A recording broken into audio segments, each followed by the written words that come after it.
Good day. Welcome to today's Conversation podcast. Today we are privileged to host the former Minister of National Planning, Honorable Lucky Mabenga Mulusa. Honorable Mulusa, welcome to today's program. Thank you very much, and thanks a lot for having me, for hosting me. It's a rare and privilege. It's a rare privilege to be thought of warmly that one's voice is worth broadcasting to the nation. I am not taking this privilege lightly. No, you are a big voice in this country. You know, you served as Minister of National Planning at a very critical stage of our country. You've held various portfolios. You were at State House. You were a Member of Parliament for Solwezi Central. Many people don't know who Lucky Mabenga Mulusa, and I've just learned about your middle name, Mabenga Mulusa. Just tell us about yourself and your journey to when the country is seeing you as minister. All right. My ascendance to all the positions that I've held, either in the private sector or the parastatals or indeed in the nation, have been almost by providence. It's like a calculated journey to where I more often than not find myself. It's never by accident, like somebody just approaches you, oh, we're looking for somebody to stand as a member of parliament. Can you please stand? It has always been step by step, feeling my way, taking the right calculated moves, and appreciating fully well that politics is about timing and strategy. And therefore, I've found myself in various positions. Now, you said you've just learned about my middle name, Mabenga. Actually, Mabenga was the family name. Wow. From the 1800s. My grandfather, my paternal grandfather, was born in 1888. And the way we know that year is that in 1888, the Belgians arrived in Congo DRC. Yes. And they started registering, giving out registers to various villages. So my grandfather's village received a village register from the Belgians in 1888, and he was recorded as one of the births in that year. He was born as Luka Kyangubai Mabenga. Did the Belgians consider Northwestern Province to be part of the DRC? No. Our village then was in Congo. Oh, was across the border? Yes, was across the border, Congo DRC. And my grandfather was a prince. Yeah. He was supposed to take over as a chief. But then he was converted to Christianity. And when the order came that he should be chief, he ran away. He came into Zambia. Okay. Yes, at the beginning of the last century. He came into Zambia, and he married. Where he was coming from, he was, you see, the Kaondes migrated from the Luba-Lunda kingdom. From Watiamvwa. What they spoke was Luba. And when they came into Zambia, it became Kaonde. So he came in as a Kaonde, and he married a Lamba woman. Your grandmother? My grandmother, Emeria. Married Emeria. In 1915, they had their first-born child, who passed on. In 1917, they had their second-born child, who also passed on. In 1919, they had their third-born child, who also passed on. So the Lambas nicknamed him Mulusa. mwebo nimwe ba Mulusa. Mulalusa abana. Yes. So it became a nickname. Wherever he passed, Mulusa, Mulusa, Mulusa, Mulusa. That's how come recognizing that where he was coming from, he was a prince. He was given to become a chief here in Zambia. He was supposed to be Chief Mulonga. Yes. If you hear Kwa Mulonga, Ted Mulonga and others. Yes. Actually, Ted Mulonga's father and my grandfather. And if you know a man called Henry Kabinga. Yes. Yes. One of the founder members of UPND. Exactly, exactly. They were all living together. Yes, on the borders of Congo, where we call Kwachikola. Yes, that's where they were living together. So the name Mulusa stuck as a nickname. Otherwise, the family name is Mabenga. Ah, okay. So Luka, Kyangubai, Mabenga, and then Mulusa started a very big family. At the time he was dying in 1990, he was 102 years old. He left 12 children, 2 women and 10 men, and he left 59 grandchildren and 259 great-grandchildren. At the time he that's he good. died. Yeah. Where did you do your schooling? I went to... I started school in Bwana Mkubwa. In Ndola. In Ndola. We moved from Kipush. Daddy was working in the mines in Kipush in the early 60s. And then when he stopped, we briefly stayed in Solwezi, and then we moved to Lusaka. And from Lusaka, Daddy was working for contract haulage, CH. CH at the time. By then, it was, I think, young and something. Yes, so we moved to Ndola. We stayed right where the current Indeni petroleum refinery is. And I started my schooling in the late 60s in Bwana Mkubwa.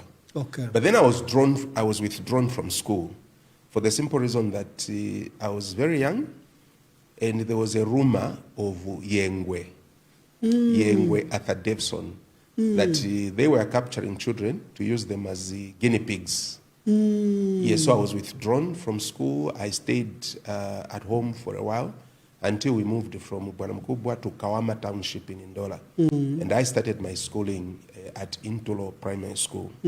After Intolo Primary School, I went to Chifubu Secondary School. From Chifubu Secondary School, I joined the army. So did you verify this story about Arthur Davison, the famous Arthur Davison?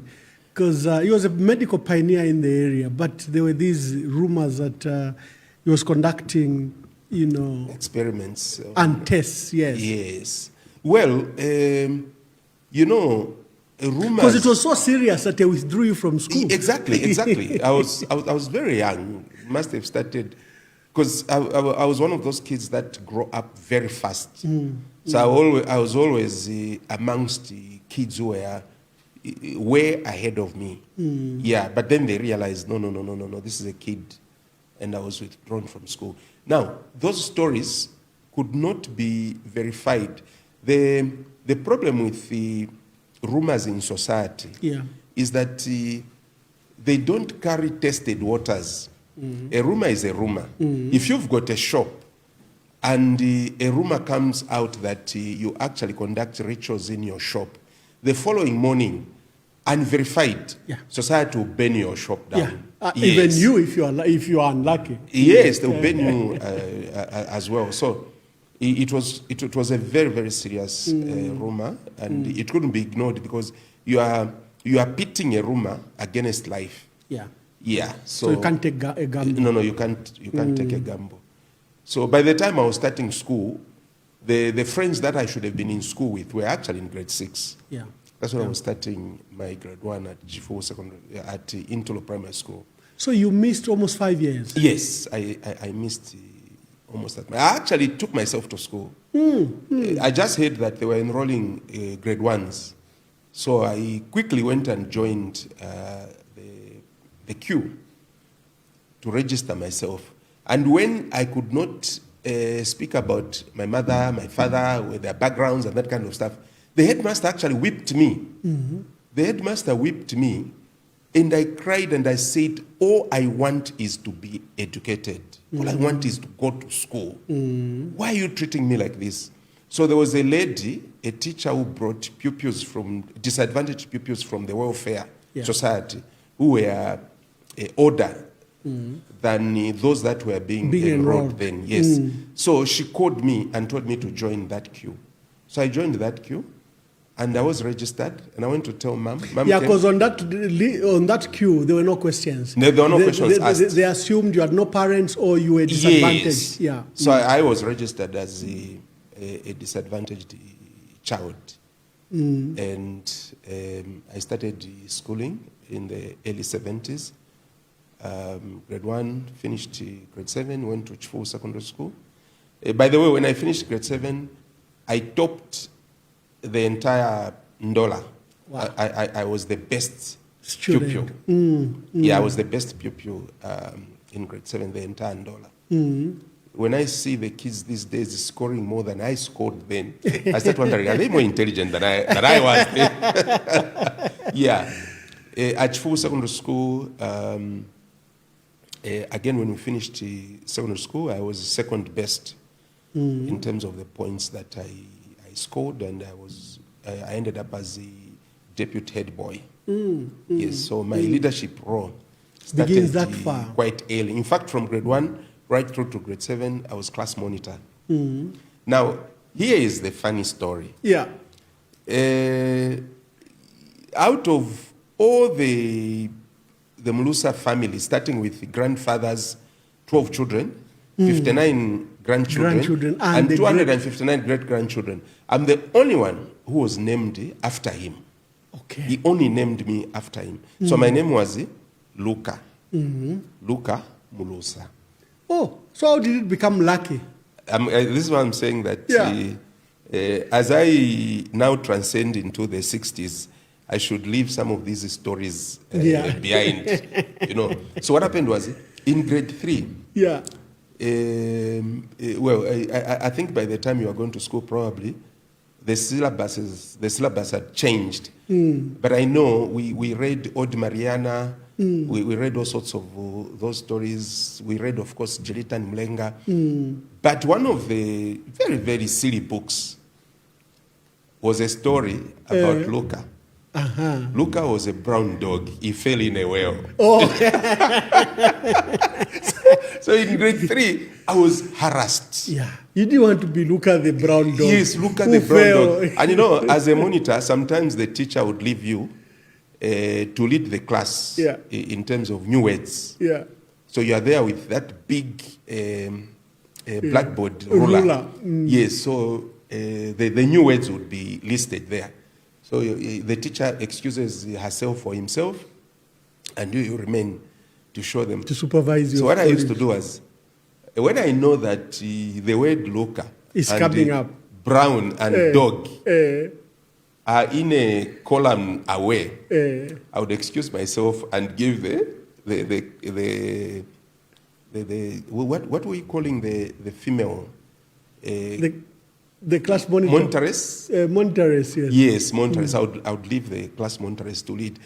And I would pretend I'm going to the toilet. But by the time I'm reaching the toilet, I would actually hear them shout, Luka! The brown dog. Brown dog! So now, when I was reaching grade 7, when you are reaching grade 7, you would have developed enough to start having female acquaintances. Yeah. And Luka didn't quite fit properly. Yeah, sound sexy. So now I had to start, and I didn't want to experience what I experienced in grade 3. Because in grade 7, again, there was a reader. It was entitled Lucas Kazwe expelled from school. Apparently, Lucas Kazwe, during break time, kicked a ball which hit the headmaster's head and broke a window. So he was expelled. So I said, I'm not going that route. So in grade 5, I started playing around with names that were close to Luca so that I could not disappoint my grandfather, but at the same time, it departed from Luca. That's how the name Lucky comes in. Ah, okay. And Lucky fitted in very well with the female, classmates and that kind of stuff, yeah. And that's how I went on to. So you go to Chifu Secondary School. You do very well there. Yes. Did you come to the University of Zambia, or you went to? No, initially, Daddy retired in 1983, but he went on to take up a contract with the same company, and then from there he went to work with the Anderson Mazoka at Dakab, Port Zambia. Yes, Anderson Mazoka initially went to Dakab, Port Zambia as a marketing manager after he left Zambia Railways. Yeah. When Kaunda fired him from Zambia Railways. As general manager, yes. Yes, as general manager. He joined Dakab, Port Zambia under Anglo-American as marketing manager. Then from marketing manager, he became technical manager. Then from technical manager, he swapped roles with the white expatriate who was the managing director. So that white MD became technical manager. Okay. And Anderson Mazoka became the managing director. He worked very well with Daddy. Daddy was a metal fabricator. So sometimes Daddy would come back, say, at midnight, and he would tell me, the MD took me to his farm in Kabwe to do some welding works there. And ironically, when I was at the University of Zambia Ndola campus, I actually went to to work as an external auditor. Oh. Yes, under Anderson Mazoka, and Daddy was there. I would meet in the canteen. You worked while your father was working there and Anderson was MD? Yes, I was working I was doing vocational attachment with the Deloitte and Touche. And Deloitte and Touche were auditing Dakab, Port Zambia. Yeah. Yes, so we'll be there. Dad, my hero, Anderson Mazoka, yes. and myself. Anyway, let me step back. When I finished at Chifu Secondary School, Daddy told me he didn't think he was going to have any more money to educate my siblings. And there were 5 of them who needed to finish school as well. Yeah. So I told Daddy, okay, fine. I'm not rushing into university. I am going to join the army. And I'll start earning an income immediately. So I'll support, so that I can support my siblings. Them. Yes. ZSM offered me a scholarship to go and study in the UK because I was very good in sciences. I had scored distinctions in all the sciences, mathematics included, and English, and that kind of stuff. So ZSM was offering me a place at Mpelembe, but I'd already joined the army. Okay. So I was training. Did you go to national service or you just joined directly? No. I joined the army as an officer cadet. Okay. Yes, as an officer cadet. And I remember my salary was then 361 kwacha. Captain Chewe was our paymaster. Ah, okay. General Christon Tembo was our commander. At the time. Yes. General Chisuzi was, I think, our regional commander in Kalewa Barracks. Yes.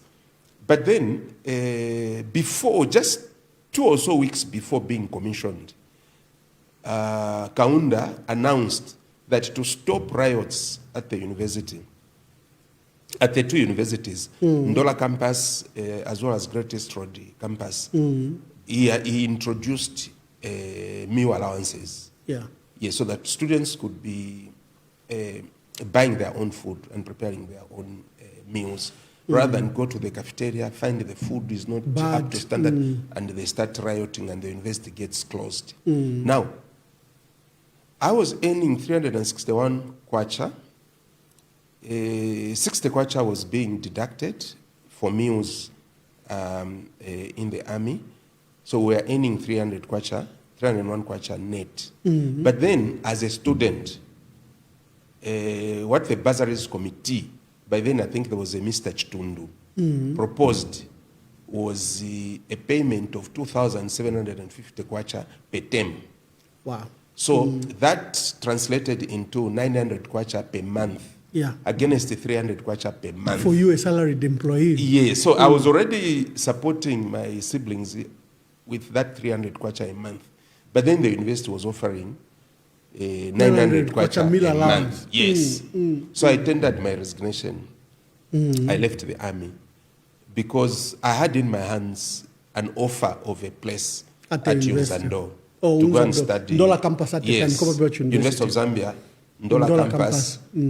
At ZIT in Kitwe. Yes. It was an interesting description. Yeah. So that's how I went to Ndola campus. Later on, it became CBU by the time we were leaving over 30 years ago. Why did you pursue accountancy studies? It was very strange. Because you're good at sciences. Someone would think you'd pursue engineering. I had a conversation with Dad. And, you know, parents, regardless of their levels of education, they see life from a practical lens. Yes. So what Daddy said to me when I was filling in application forms for university studies, he said, "My son, I know you. You like influence. You like wherever you are, your presence is being felt by everybody. You are a leader. And that's your personality. So, studying engineering, you'll be frustrated because engineering, you'll be packed in a corner. For you to do anything, even in your engineering department, you need the permission of the chief accountant. My son, the way I know you, the best route for you to go is accountants. Oh, okay. It was very wise. When you become chief accountant, everybody will coming to you, and you are the one who is going to be allocating resources and telling them what can't be done and what can be done. Wow. So that's how I applied to study accountants at Unzando. Now, after studying accountants, I was too old to wait for 3 years experience. They used to say 3 years experience. You know, any job application advert, they would say 3 years experience. Or 3 or 5 years. So I decided to get that 3 years experience while I was still at campus. Okay. So what I did was I used to approach companies.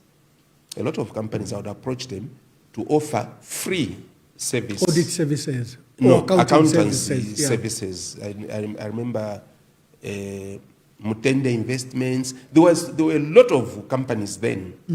So a lot of them took me on. So what would happen is if I have classes from, say, 9 hours to 11 hours, and then the rest of the day I'm free, the rest of the day I would report to work. So my grades at campus suffered. Okay. But I picked up quite a lot of experience to an extent where when I completed my studies and I joined the ZCF Professional Services, they tried me on one audit. They realized I could do everything, starting from incomplete books of entry right through to drafting the ledger, the balance sheet, income statement, trial balance, and the report. So I started running audits alone. Yes, so I was given Southern Province, I was given Central Province, and I ended up with Northwestern Province. The kind of work I did at Northwestern Province made the sponsors of Northwestern Province, the Germans, recommend that I be employed. To cut the story short, I ended up as the managing director of Northwestern Cooperative Union at a tender age of 28. Oh, good. Yes. Good. And after Northwestern Cooperative Union, I went to the UN. I worked for the UN. After the UN... UN here in Lusaka? Yes, UNHCR. Oh, okay. Yes. From the UN, I migrated to South Africa. because I had like completed the whole circuit in Zambia at a very tender age. Yeah, so I was looking you had for- already been managing director. Yes. So I went to South Africa. South Africa. When did you go to South Africa? I went to South Africa around 1997. That's when I went to South Africa, and there I ended up being I ended up heading the management accounting of Nedco Group. Yes, so I was at Group. The owners of Nedbank. The owners of Nedbank. So I was at Group Finance as the head of management accounting. And I really appreciated our Zambian training because the South African economy being so big, you find that expertise is quite narrow. Yeah. Yes. But then the Zambian, being a small economy, you are exposed to all aspects of your field from A to Z. But in South Africa, you find probably on an income statement, you've got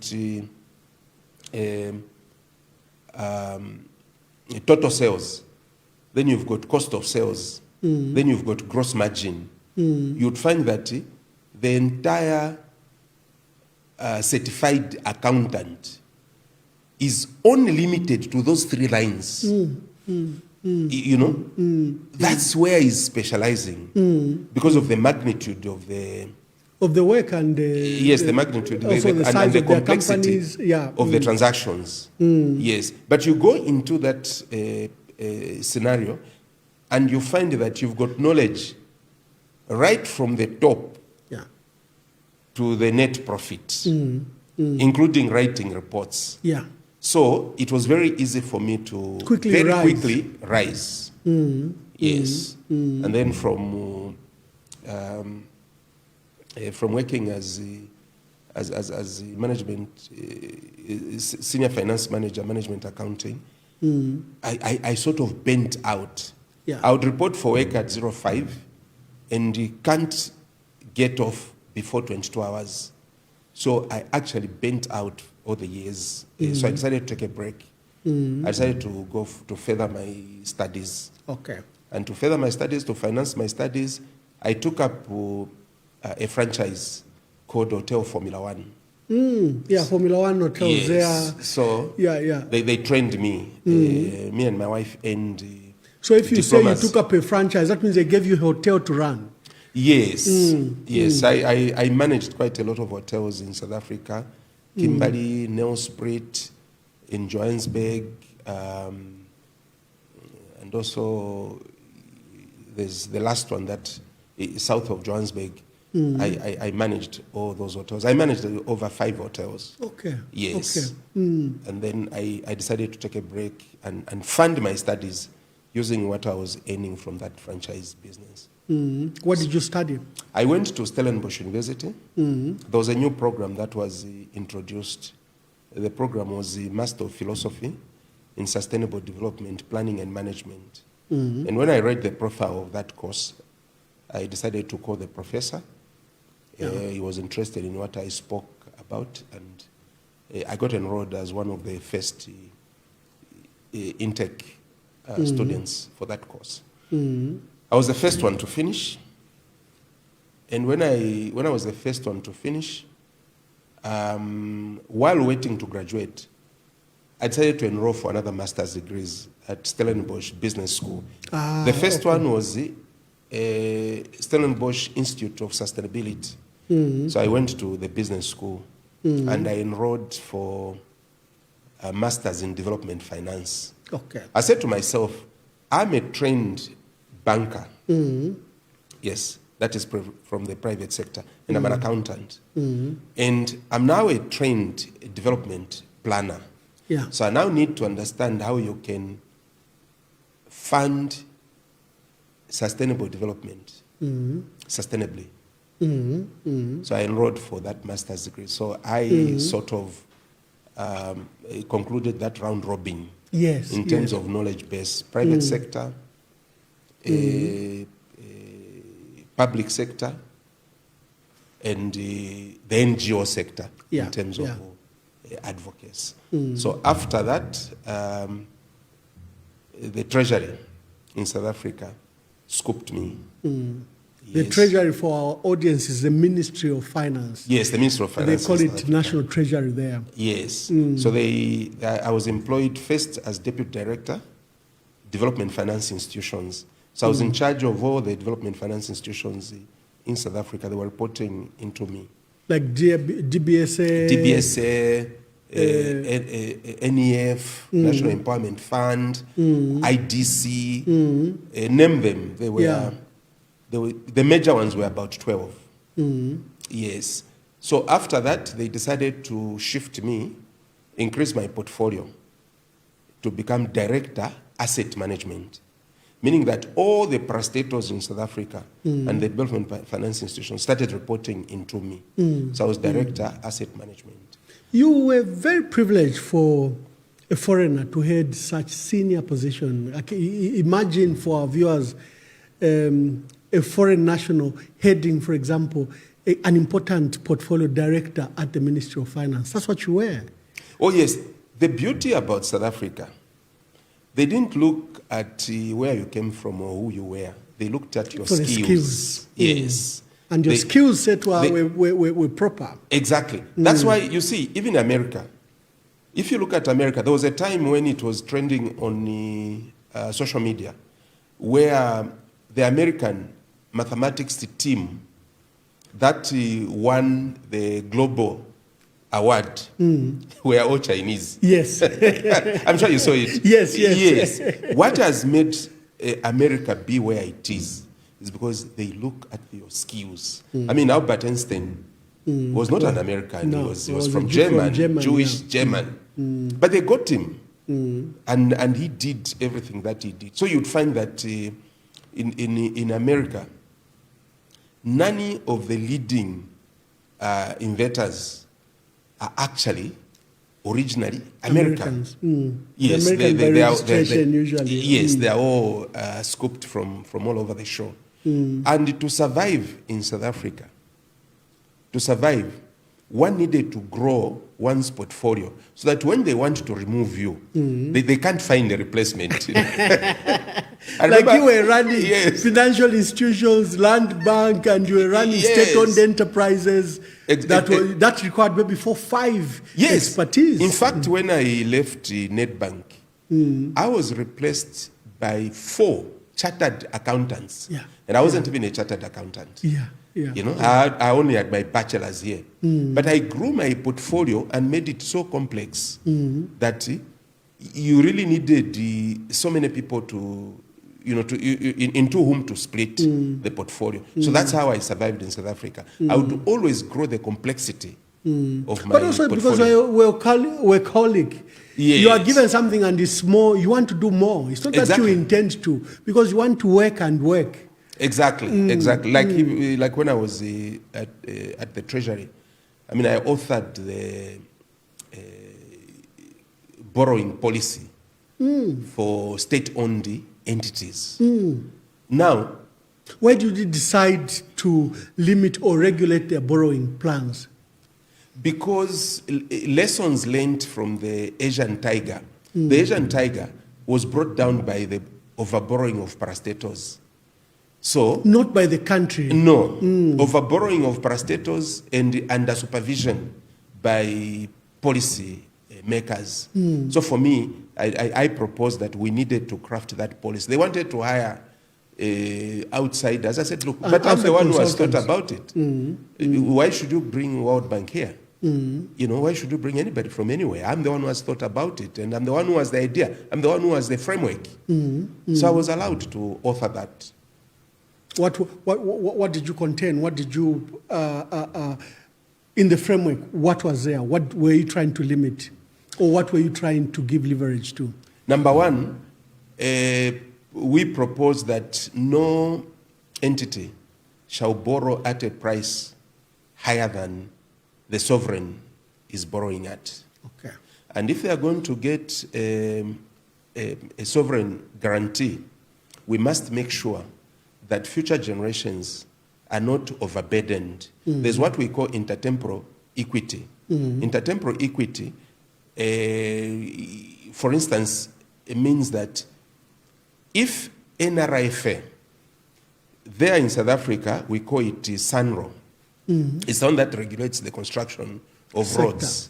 I was in charge of the funding for the reconstruction of all the roads in South Africa, including the Old Vatambo airport, including the Gautrain. Yes, I was a key member from the Treasury side. Because those were huge. Very, for example, the rail, Gautrain was a $5 billion project. Yes, yeah. and that one. And then the ORT Tambo was also another. Yes, it's a huge project, and I was also instrumental in the recapitalization, and I must say constant recapitalization of South African Airways. And my argument is South African Airways' contribution to the economy cannot easily be measured because it supports tourism, and tourism supports several other economic sectors, such as transport, retail, manufacturing, in terms of... So you justified the subsidy, what they call the subsidy? Yes, South African Airways. I justified that. And more often than not, I won the battles, I was actually told when I resigned and came to stand as Member of Parliament for Sulawesi Central, I was told, should you fail, please come back. We'll leave your seat open. It was left open for 12 months. They were just acting, acting positions. They were hoping the director of Treasury operations. Yes, they were expecting me to go back.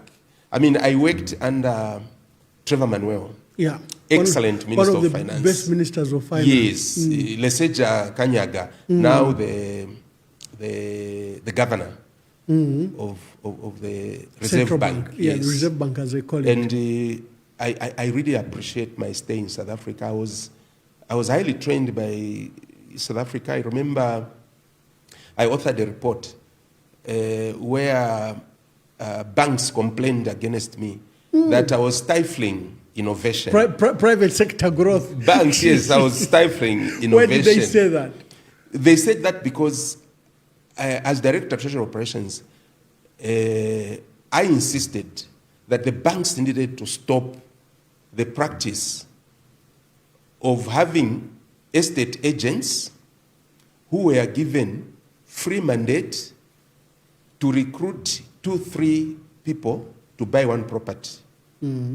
So if you have a salary of 10,000 rands, for instance, but you admire a house worth 15,000 rands, and you don't qualify, because you only qualify if your net pay is up to, it can cover, your net pay can be matched by a third of the cost of your rentals or your bond. So you can approach Lucky Mulusa, approach Henry Kabinga, approach Rafael Nakachinda. So we put our pay slips together. Then you apply for a bond for which you'll be repaying 15,000 rands per month. So now, what would happen is that immediately you start defaulting. Because I'm not going to give you that contribution. Kabinga won't, Nakachinda won't. You understand? It's up to you, and your 10,000 kwacha net pay can't cover 15,000. So immediately you go into default. And risk of losing the property. Yes. And in terms of monitoring the South African banks' rate of bad loans, I saw it was increasing. Partly due to programs like that. Yes, programs like that, and then products like that. Yes, at the Treasury we used to craft. I don't know if they still do it. What we used to call Treasury Regulation 28. That Regulation 28 was sort of trying to guide the banks, give them sanity. So they complained, and we had a very serious meeting at which I told them that. Actually, the South African banking system had reached its stage 7. The banks move through 8 stages before the entire banking system collapses. And I told them, you are a stage away from collapse. Yes, from collapsing. Why? Because of the weight of their debt? And exactly, because the bad loans initially were 3% and below. They started approaching almost 10%. You know, so I, as director of treasury operations, I intervened. I said, no, you have to stop this practice because most of it is coming from bonds, you know, linked to and mortgages. To mortgages, yes. So within 6 months, there was that credit crisis that came with Lehman Brothers in the America. US. Yes, in the US. And followed by another big bank, and there was total chaos. At that time, Obama was becoming president.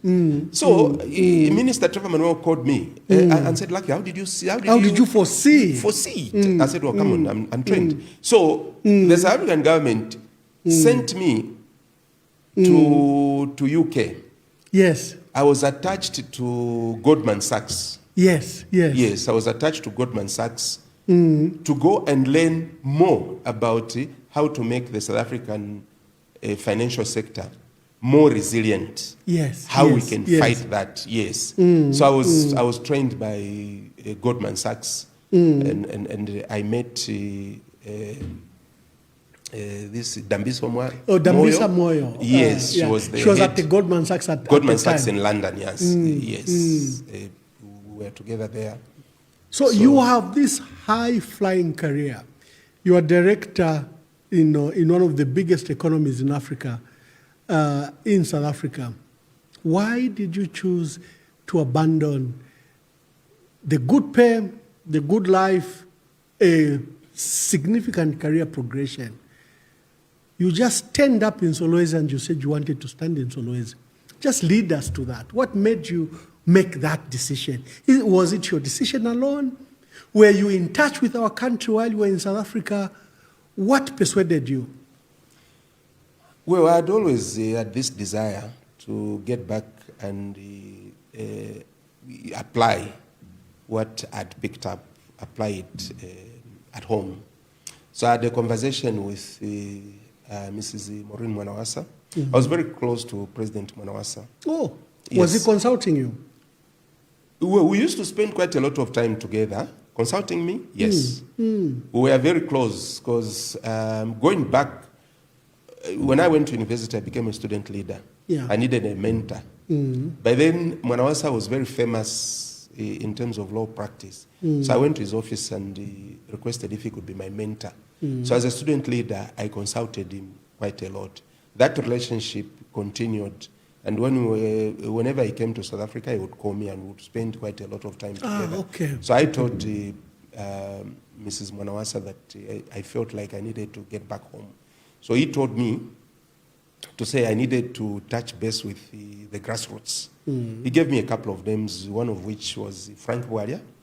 By then, Frank Walia was running Radio Chengelo. Yes. Yes, so I got a number of Frank Walia from her. I called him. I came to see him, and he became a regular visitor to my house. He would even stay for a month or 2 months. Oh, okay. Yes, at my house. Yeah. So we started exchanging those ideas together with Peter Sinkamba. Yes. Green Party president. Green Party president. And it was easy for me to contest in Solwezi Central because people still remembered the good works that I did as MD, Northwestern Cooperative Union. Yeah. Yes, in prior years. Yes. So I went there. I tried my luck, and I got the seat. But then I had a conversation with the President Rupia Banda. Yeah, because at the time President Mwanawasa had passed on, because you stood in 2011. Yes, I stood in 2011. But before 2011, I attempted to stand in 2009 after Teta Mashimba died. Oh, in the by-election. Yes. So when I wasn't picked, I promised to come back and support the party. So during the last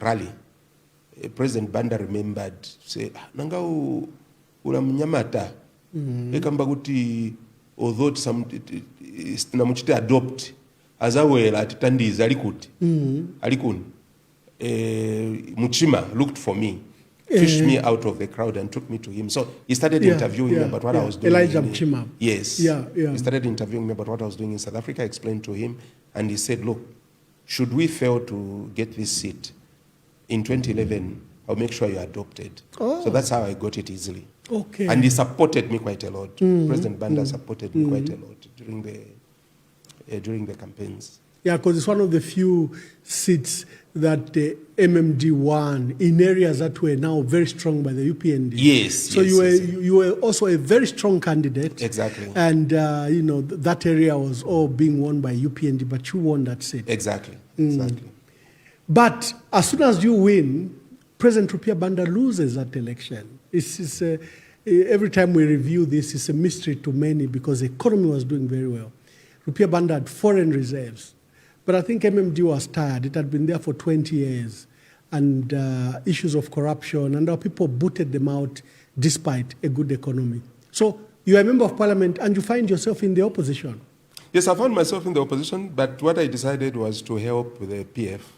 And the way I was helping the PF was by moving private members' motions. Where I would see gaps in governance, I would craft those private members' motions and hope that the PF would implement them. And, okay, this is now a private knowledge I have. President Michael Sata offered you a job. Yes, it's he true. He offered over 10 people jobs as ministers or deputy ministers, but you're one of those that declined the job. Yes, President Sata offered me a job. We had a conversation in his office, and he appealed to me. He said, look, Sarah Saifan has embarrassed me. I offered her a job as Deputy Minister Gender. On the day of swearing in, she declined. And I would like you to take up that position. Did he look at you over because of your skills, or was it trying to balance tribe? Because he didn't have MPs from some of these areas. No, but remember, President Sata was frustrated by the quality of his ministers and the quality of MPs. He said it opened on the floor of the House that he had useless cabinet ministers, useless MPs. So he was trying to bring in skills. But then, I accepted, but I went and reflected and realized that it was very difficult for me to work with Winter Kavimba. Yes, George Chela. I decided to say no. Why? Did you know them prior? No. They had hijacked Sata's agenda. Or from the onset, you From felt... we could read that Winter Kavimba was actually in charge. And for me, I wouldn't work with him. I wasn't going to work with him then. There was a cartel. There was a cartel. I don't want to mention names, but Winter Kavimba was the Secretary General, so his name can be mentioned. And you saw when Winter Kavimba was fired, how this nation celebrated. In my whole life of being here in Zambia, I've never ever seen any public official who has been fired and there's been such a celebration. So with hindsight, Winter Kavimba should reflect and say, where did he go wrong? And I think he should be apologizing to the Zambians, because if there's one person who messed up the PF, it was Winter Kavimba. Oh, anyway, fast forward, I moved 5 private members' motions before my seat was nullified, because it was one of those that were petitioned by... Yes, I won at High Court level, nullified at Supreme Court level. In a very, very unfair circumstances. I had moved 5 private members' motions. Could you remember some of them? 2 of which, yes, I remember all of them. I'll mention 2 of them, or in fact 3 of them, because I was about to implement the 3rd one before President Lungu also fired me. One of the first ones that I moved was that I argued that we needed a monitoring and evaluation function under the presidency. Yes, to make sure that cabinet decisions, the direction of the party, the programs and the projects are in sync, and we need to monitor them. And President Lungu, when he became president in 2015, he created the position Or special assistant. Special assistant for project implementation and monitoring. And he said, we mona kwa chitatwale umfwefsho wale land. Yeah. Yale alifema politics when we rejected The motion. Yes, now walk the talk. Yes, you implement it. Yes. And I think I implemented that office very well. You established the office. I established the office. And I think I did my work and did it very well. What was involved in that position? The major achievements in that position was that I managed to account for all the projects that the PF government was undertaking. And I decided that we needed to cure the ailment of thinly spreading scarce resources, where you start a project there, and then you can't pay the contractors. So the contractors started to withdraw. So what I decided was account for all the projects that were 90% completed and above. And we decided to narrow our focus on to those. their completion. Yes. And what we did with Chirubanama, we actually the ones... Emmanuel Chirubanama was PS. Yes, PS. Me and Chirubanama are the ones that crafted the term Sontepo Wabomba. Oh, I see. Because I told the president, you are not going to hold a rally in a stadium or anywhere. You will commission a project and address a rally. Sontepo Wabomba. So that's where Sontepo Wabomba came from. It was crafted by myself and PS Chirubanama. And him being in charge of, as a controlling officer at State House, he really supported my office very well. And that's why I was able to be all over the show. Yes. And that's how we won the 2016 elections. Sontepo Wabomba. So now, when we won those elections, President Lungu noticed some weaknesses in Parliament. So he needed to strengthen Parliament. Yeah. Because on the UPND side, we had Dr. Msokotwane, we had Dr. Wilola, we had Professor Lungwangwa, we had Gary Nkombo, we had Cornelius Muitwa, we had Gary Nkombo, and on the PF side, it was a bit limping. So the president approached me and said, no, I want to strengthen Parliament. So you are going to Parliament. Okay. And again, the motion that I moved, calling on Zambia to craft a broadly based economic and human development strategy, the president called me and said, you remember that motion you moved about strategy for development for Zambia? Go and run the Ministry of National Development Planning. Yeah. Again, I was the first minister there.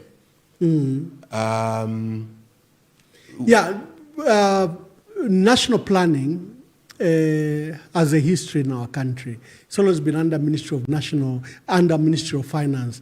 I remember in 1996, I think 1993, 94, President Chiruba then moved it, as a department. So you then ran it as a ministry. Just tell us why it was important that national planning was removed from Ministry of Finance and stood alone as a ministry. And how did you set it up? What was its role? How did it complement the Ministry of Finance? It was, it's always a brilliant idea to have a planning ministry as a standalone ministry. In fact, if you recall, when President Lungu in 2016 announced the creation of, was it 2016 or 2015? Because Vice President Mama Inonge was the acting minister of national planning. So it must have started in 2015. Yes, must have started in 2015. He called it a supervisory ministry. He called it a supervisory ministry. It's a brilliant idea. In fact, that ministry must be re-established and must rank the number 3 in terms of status After the president, the VIP. The next must be Ministry of National Development Planning. Not even Ministry of Finance or No. Home Affairs. Speak to that. Ministry of Finance should follow the plan that is set forth by the Ministry of National Development Planning. In China, the Ministry of National Development Planning is number 3. The minister there is number 3. It is actually called Ministry of Reconstruction and Development, something like that. No, it's called Ministry of Reconstruction and Modernization. And you see how China has modernized. Yeah, yeah. Yes. When you give a ministry a particular name, let me use the word that Garin Kombo is very fond of using. Is it nomenclature? Yeah, the nomenclature. Yes. You know, it directs you. When you sit down and say, look, we are a ministry of reconstruction and modernization. So even your minds go towards modernization, go towards the reconstruction. You know, so the nomenclature sort of guides you.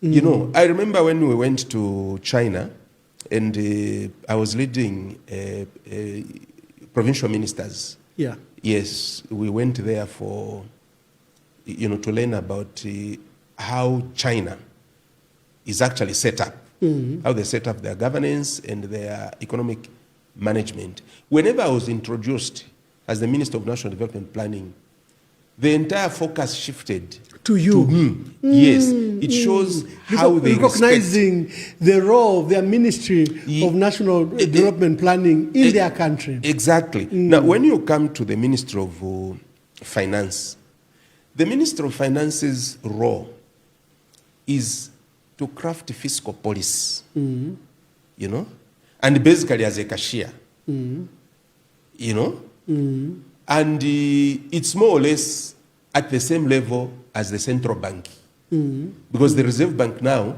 does the counterbalancing of managing the monetary policies of the Ministry of Finance. Of the Ministry of Finance. But here, pali wobulema. The Ministry of Finance and all other ministries need a midfielder. And the midfielder is Ministry of National Development Planning. Are you aware that what we did to craft the 7th National Development Plan is not any different from what Zambia does when crafting the Constitution? It's bottom up. Yeah. You start with words, word development committees. The words tell you what their needs are. And you hold public meetings from the ward to the constituencies, constituencies to the districts, districts to the provinces, right through up to the national level. So that document, like the 7th National Development Plan, carries the same status in terms of formulation as our Constitution. Yeah. It's a people's document. Yeah. Their aspirations, their development aspirations. That is what we need. So the Ministry of National Development Planning is not something that you can just play around with and turn it into a directorate of a ministry which just looks at one aspect of running the economy, which is that of fiscal policy and distribution of money. No, there has to be somebody who should guide them. If I were to become president, I would recreate that Ministry of National Development Planning, and I would put the Ministry of Infrastructure and Housing under the Ministry of National Development Planning, because that's the ministry which will prioritize to say one of our pillars is economic diversification and job creation. What are our main sectors? Our main sectors are mining, tourism, agriculture, manufacturing, and trade and commerce. So now, how do we promote tourism? We would go to the bottom road Yeah. and pump money into building the bottom road so that we counter the everlasting competition from the Zimbabwean side, across the river. There's very good road networks there. And so tourists choose to stay on the Zimbabwean side. Yeah. They can't stay this side. Why? Because the bottom road is not there. I would say, okay, fine. We want to increase the number of days that our tourists must stay in the country.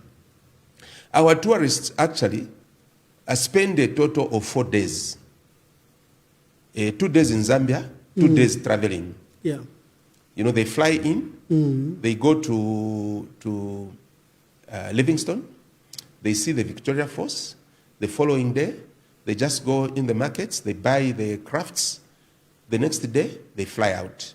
So basically, they spend 2 days here. So how do we make them stay the average 21 days that a tourist who goes to Kenya stays?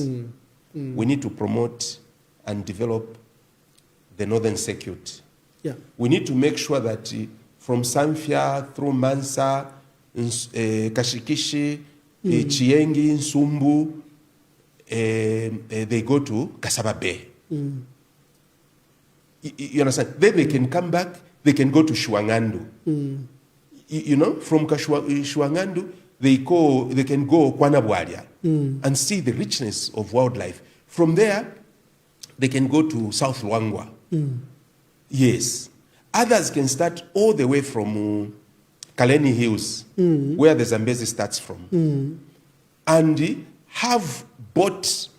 I don't know whether to call them excursions or whatever. Have the boats where there are rapids or where they can't do it. They jump on the vehicles on the road. They again join Zambezi. They have that safari right up to the Devil's swimming pool by the Victoria Falls. Then from there, you put them on the roads. They go into the Kariba. From there, they go to meet where South Luangwa and Zambezi meets, and they see the brown and the white, the brine and the blue waters, the blue waters from the Zambezi and the brown waters from Luangwa. You understand? And then you can take them up to Nyamvu, where Gulam Patel has that beautiful outfit. And they see the hippos. We have the highest number of concentration of hippos in the world. There. We can trap them for 30 days. Some of these tourists, they leave their countries to go out on holiday for 6 months. But then they only spend 2 days in Zambia. Why? Because we haven't done these packages. We haven't done these packages because we have not invested. We have not invested because project implementation is politically motivated. So you would find, instead, I'm sorry to mention this. Yeah. But I must say I was very upset with Mutati and Chitotela. At the time, the Kafue... The two were ministers of finance and ministers of national and ministers of infrastructure. Yes. Kafue Road was dilapidated. Dilapidated. And what happened? The two took up a loan to construct a road from Pambashe to Lunte, linking the two constituencies, about $140 million. I said, what nonsense is this? We should spend money to rehabilitate Kafue Mazabuka Road, put up a toll gate. Then we can use that money to do that social road. You understand? So now, because the Ministry of Infrastructure is a standalone ministry, every minister who goes there looks at political expedience. And that's why Charles Mirupi, his biggest pronouncement since he became minister is the Western Circuit. Just talks about the Western Circuit, $3 billion Western Circuit. Fine, convince us that that's more important than the Kipushi Solwezi Road, more important than the Solwezi Kasempa Kaoma Road. Because then all the copper from Kolwezi would be coming through that road And we'll put up toll gates. And those toll gates, the toll fees, are the ones that are going to construct other roads. So you can't just be talking about your province. No, Western security. So that's why, for me, if I were to become president, Ministry of Infrastructure and Housing, and we would add rural development, we would go under the Ministry of National Development Planning. Because you cannot, for instance, craft the 7th National Development Plan the way we crafted it. The first pillar was the economic diversification and job creation. The next pillar was poverty alleviation. The third pillar was human development. The fourth pillar was the road out development throughout the country. The fourth pillar, the fifth pillar, the heartbeat of the nation, good governance. Now, you can't craft that and surrender the implementation of salient projects to other ministries. And then other ministries are led by political expedience. Because people will say, Bamwamba, Mwaliba PS, Kunokulu Apula, Finch Mwashile. You understand? Finch Mwashile. You need to have a holistic view, paranomic view of the entire aspiration of the nation. So crafting of the ministries must have hindsight of how can development be achieved by what authority. And the reason is simple. Our ministries operate in silos. The Ministry of Works and Supply doesn't know what the Ministry of Planning, Ministry of Finance is thinking. The Ministry of Finance doesn't know what the Ministry of Tourism is thinking. The Ministry of Tourism doesn't know what the Ministry of Infrastructure and Housing is thinking. So the Ministry of Tourism will not grow tourist numbers because the Ministry of Infrastructure is putting roads elsewhere.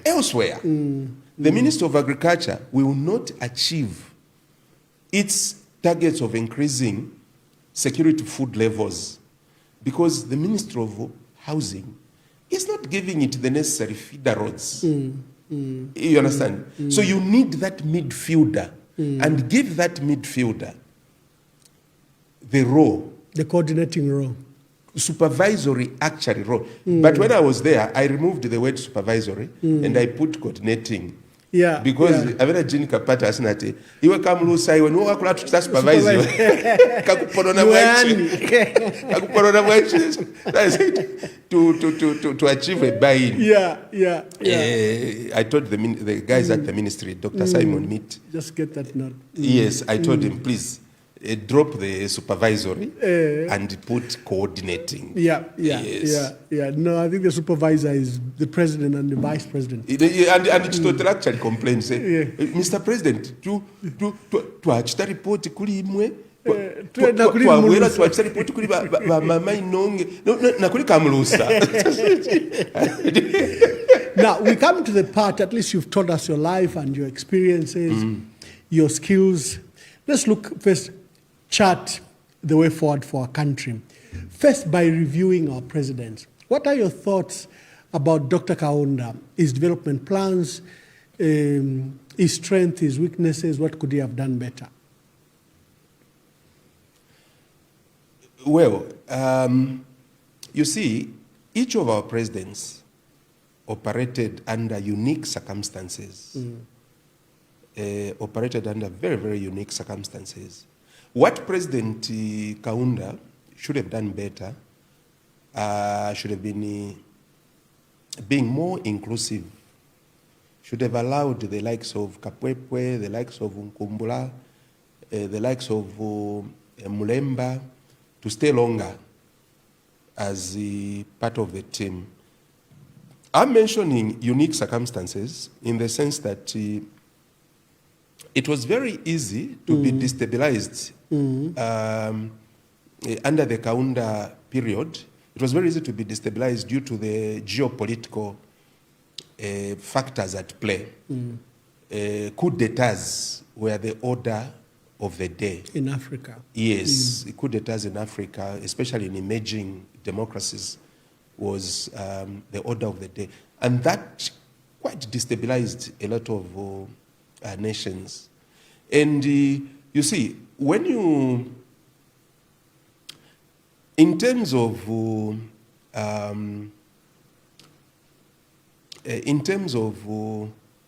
ideological governance of countries, you have steps. The first step is to identify your challenges. Yeah. When you identify your challenges, then you identify which ideological disposition you would choose to adopt. So on the extreme right, we've got neoliberalism. And neoliberalism calls for minimal state participation, especially in the running of the economy. Yes, from on the extreme left, you've got Marxism and socialism. Marxism and socialism calls for maximum ownership of the means of production and the running of the economy. As you start coming inside, on the extreme right, you've got what we call liberal internationalists. If you look at Thabo Mbeki and his governance in South Africa, that one was a liberal internationalist. And then, from the left side, from Marxism, you come to protectionists. Protectionists are the ones that promote the existence of labor unions. And if you see, is it Lech Walesa? Yeah, Lech Walesa from... Walesa, yes, from Poland. Those, even Chiluba. Chiluba initially, the President Chiluba initially, may he so rest in peace, was he came from the orientation of protectionists. Then as these extreme ends start meeting, on the left side, you've got institutional reformers. These institutional reformers, Thabo Mbeki again is part of institutional reformers. They're the ones that call for the transformation of the World Bank and IMF and the global world order, including the UN. Then, on the left side, the Maoda side is global transformers. These are the ones that also merge with institutional reformers to look at the UN. For instance, if you remember the late Bolivian president Chavez, those were global transformers. Now, when you look at your stage in development, you choose where to belong, whether you should be neoliberalism or you should adopt Marxism and socialism. Fred Membe is a Marxist, so he has adopted socialism. Yeah. Now, what countries that are at a particular stage in development do is they borrow the best values from each of these conceptions of globalization, from neoliberalism to Marxism. They borrow the best values. Yeah. When you do that, you create what in the development arena we call an overlapping social cosmopolitan disposition. That is what gives birth to a developmental state. So Zambia is supposed to be a developmental state. That's why you see HH, he goes to play in the neoliberal space, then he goes to play in the socialism space when he announces free education. Yeah. But his biggest problem is that he fails to create wealth from the neoliberal disposition to fund the socialism agenda. He goes to the neoliberal disposition and gives people's wealth to the private sector. Incentives. Then he goes to the people and gives them free education without the funding component. So he's quite confused in that arena. If he was drinking whiskey, I would have invited him for a bottle of Blue Label whiskey and explain to him. Then when you do that, you go to 3 options of governance. These are market first. that you allow the markets to dictate the agenda. Yeah. If you are not market first, you go policy first. If you've chosen to be a developmental state, you choose policy first. You craft policies to direct governance. Yeah. Then now, depending on where you are, you choose security first. Like Israel. Israel's option of governance is security first. Now, when you are a country, a small island like St. Lucia, if global warming is affecting you, if global warming causes the seawater, sea level to rise by 2 meters, St. Lucia is gone. As a so St. Lucia would choose sustainability first. So even when they go to the UN, their speeches will be about sustainability. Israel, its discussion will be around security. Zambia, its discussion will be about policy. That's why they would subscribe to the Agenda 2063, the Millennium Goals, and that kind of stuff, because it is policy first. America will talk about market first. So now, going back to the question of Dr. how do I analyze this? Kaunda lived in an arena where there was security, yes, it was security first. Especially that he took on the mantle to liberate the rest of Southern Africa. Ian Smith was bombing us. South Africa, through Namibia, they were doing all sorts of things. There were coups, coup d'etats, threats, then Shamwana. So rebellion, yes, security was first to him. The only thing he could have done better is be close to the likes of Kapwepwe, Kumbula, because they had foresight, especially Kapwepwe. Kapwepwe predicted Mill riots, food riots, 20 years before they happened. He predicted. So he could have... by the way, Kapwepwe also predicted water, that you'll be bottling water, you'll be buying water in bottles. It must have looked funny when he said it. Exactly. So Kaunda, it was security first. You come to Chiluba, at the behest of the donor community, and the economy had grounded to a halt. We needed quite a lot of donor support. And we needed to re-establish relationships with IMF, World Bank, and other multilateral partners. So we were actually lying down, and everything was dictated to us. So Chiluba went into market first. And that's how he released quite a lot of parastatals into private sector hands. It was terribly mismanaged. There were no lessons learned. One day you sell Lenko. And the foreigners who buy Lenko, they dismantle the entire machinery. 5,000 people are put on the streets, and it becomes a warehouse for beans and rice. And tomorrow you are privatizing rope without learning lessons from Lenko.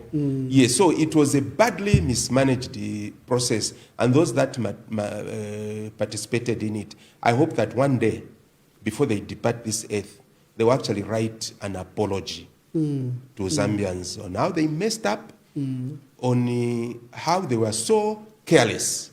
You cannot marry off, you have got 10 daughters, you marry off the first one, say to somebody who comes from, let me call this country ABCD country. You marry off your daughter, first daughter, she goes and gets killed. Tomorrow, you marry off another daughter to a man coming from the same country, murders your daughter. You marry off another one until all the 10 finish.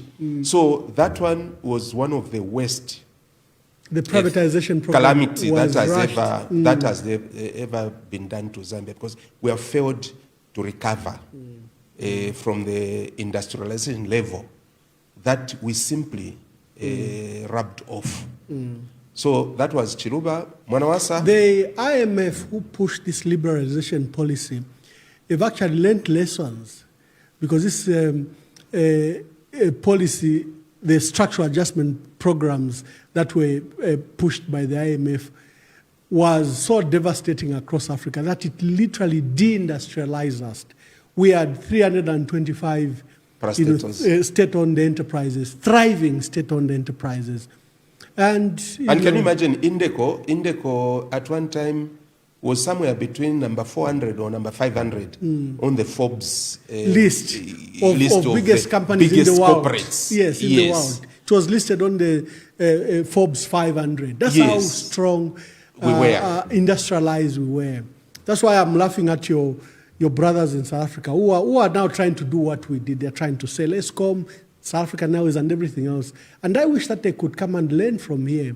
I told the Minister of Finance in Ethiopia, that's also 90% controlled by state-owned enterprises. And they've gone in with the IMF and World Bank, and they're trying to privatize literally everything and bring in foreign banks. I said, there's a good lesson from Zambia before you embark on this path. But that's a story for another day. Let's go, or you are still on Chiluba and the privatization. Yes, Mwanawasa found himself more or less like where Barack Obama found himself. After the mortgage crisis. Yes, you are sent to the presidency and there's a national crisis. Him too, there was that HIPIC completion, which had been started by Chiluba. He steadfastly managed it until we got that debt relief. President Banda took over after the demise of President Mwanawasa, may he so rest in peace. He did manage to steady the ship and carry on that growth trajectory. Mwanawasa picked the growth trajectory at 2% GDP growth per annum. And by the time he was dying, I think he was approaching 7%. And President Banda, his stay was quite short. Ended up, I think, pushing it to about 7.6%. Now, here is the catch. Yeah. Before I go to Sata, President Sata, President Edgar Lungu, and President HH, the biggest problem we have is that there's no handover process. Do you know that? There's no handover. It's like the way you're running this outfit. And tomorrow you're not there, and I sit in. Then I completely start things from my perspective as if this place never existed before me. It's a misnomer. And that's why you see functions actually dying when one person leaves and another takes over. Yeah. We keep on reinventing the wheel. Exactly. If Chiluba had a proper handover with the President Kaunda, our parastatals were operating at 40% capacity, with one element being the major driver of that underperformance, and that was political interference. Political interference, where, for instance, Zambia Railways, suddenly you appoint someone from somewhere as a governor in charge of Zambia Railways. UBZ, UNIP is going for its conferences.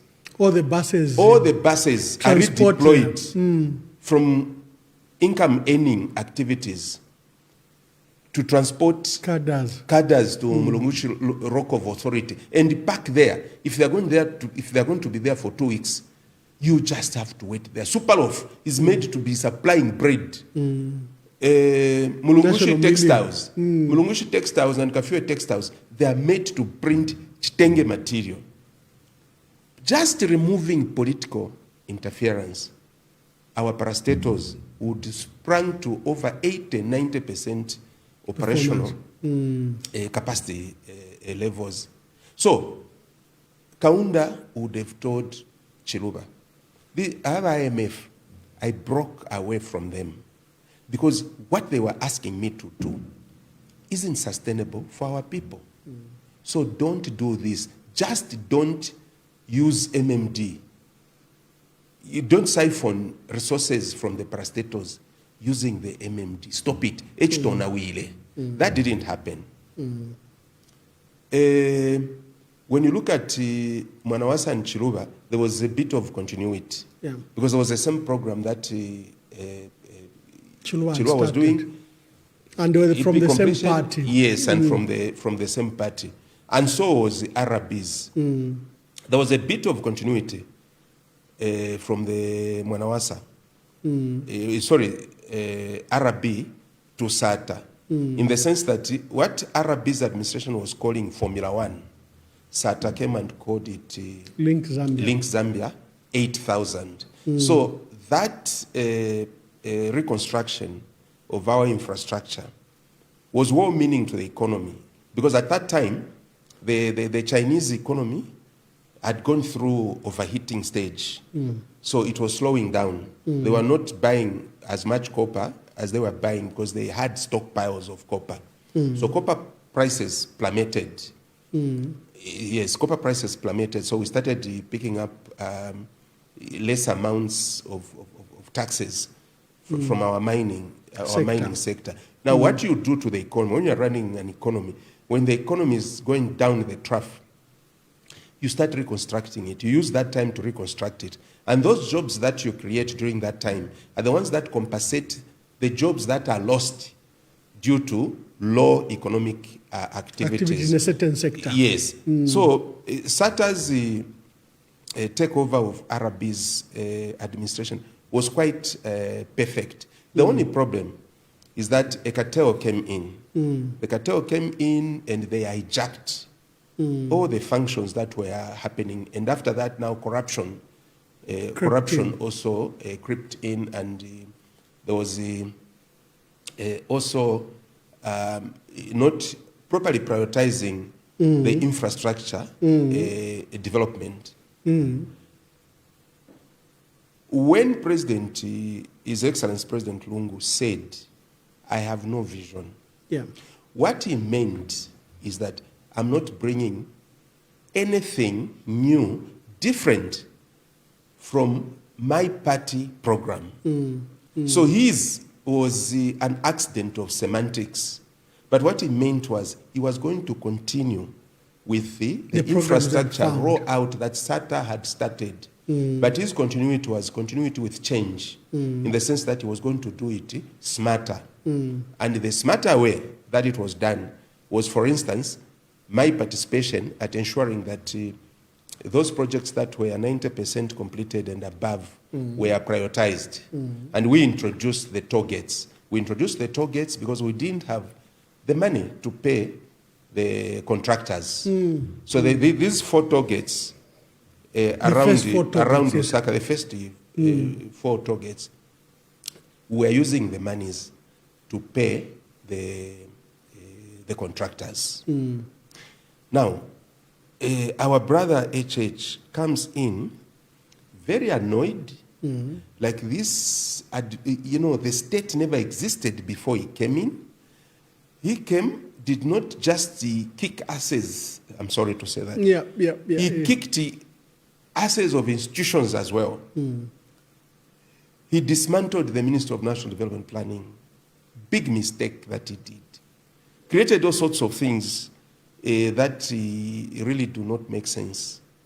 His appointment, especially at technical level, bureaucratic level, left much to be desired. You see, like we pointed out earlier on, we had Indeco here appearing on the Forbes richest companies globally. Today, we don't have a company, the budget of which beats the budget of the smallest ministry. So when you are appointing a permanent secretary, you should know that this permanent secretary is CEO, stroke CFO, stroke Chief Procurement Officer. So he's Chief Executive Officer, stroke Chief Financial Officer, stroke Chief Procurement Officer. That's literally the role You of cannot PS. just pick people from the street. Just because somebody sang Koswe Mumpoto, they qualify to be a PS. You can't. what does that do? Yeah. You've got technocrats who have been there, some of them 30 years and above. They've been trained from first degree to masters, some of them to PhD. Yeah. Then you pick somebody from the streets and you say, this is your PS. And I know how this... And he's supposed to say, yes, sir. Yes, sir. One of the assistant directors was telling me the other day, we don't call PSs as sir. We call them, yes, Mr. PS. Why? Because you have devalued that position. That position, the person who should occupy that position must inspire the team he or she is leading. Not even your child said, well, Eva boss when daddy. Now, you see, so now you began a good analysis of President Hakainde Hichilema, and I think you should spend time. You should spend time there because you leave the government of President Edgar Lungu. You are part of MDC, which is in alliance with the UPND. And your voice is very strong for Hakainde Hichilema's election. So you are literally one of those that have campaigned heavily for him. He comes on, he has a good profile. He's a businessman, he's an economist, he's from the private sector. Appears to be fit for purpose. What went wrong? Umufulo. I can only call it umufulo. You see, President Hakainde Hichilema referred to President Lungu to ulewekera popa mpando pesa hapo njikele kutumpoko. For me, for President Hakainde Hichilema, I will tell him, my brother, uliwamu fulo. Because he possesses the 3 E's, very essential. The 3 E's that I always talk about are education, appropriate experience, and proper exposure. Yeah. He's educated, he's experienced, he's exposed. But the way he's running Zambia, we can only say, mufulo. And when I say umufulo, I'm talking, for instance, about appointments. That's number 1. Number 2, I'm talking about policies that do not carry any ingredients of the cabinet meal process when you are crafting a policy. Give examples of... Tax rebates to the mines. Here is what is supposed to happen. The Minister of Finance is supposed to craft a cab memo and say, we are going to give the mines tax rebates so that they can create employment, they can grow their businesses. And ramp up production. Yes. So now, that policy proposal is supposed to go through ministries. This is how consultative governance entails. And that's why when they say government by the people, for the people, that's what it means. Because the ministers are people's representatives. Yeah. You understand? And then when the technocrats in these ministries give you feedback, they tell you what they feel, how it will affect their operations. The Bank of Zambia governor also sits in cabinet. He will comment about the effect on the kwacha. Yeah. But then now, President HH, it's like they are Siamese twins with President Macron. They believe in self-praise. You know, if you remember when Macron, when HH went to Paris, Macron greeted him at the, is it Elysee Palace? Yes. I said, Elysee HH. Palace, yes. Elysee Palace. HH, we have done it. I actually posted on my Facebook page, said, this man says, HH, we have done it. Who is we? Yeah. You understand? He always rushes to talk about this is things. After the debt restructuring success. And yet success. they had not done anything. Because the debt restructuring process is still ongoing. They've not done anything. But there he was. He wanted to be in the middle of the praise that he has done it. And HH does the same. Last week, Macron found himself in a very embarrassing position when the they met, NATO leaders met. Yes. And what they discussed was an expeditious process of arming Ukraine. That is in terms of armaments, bullets, and that kind of stuff, and fighter jets and that kind of stuff. Yeah. What did he announce? Yeah. He says,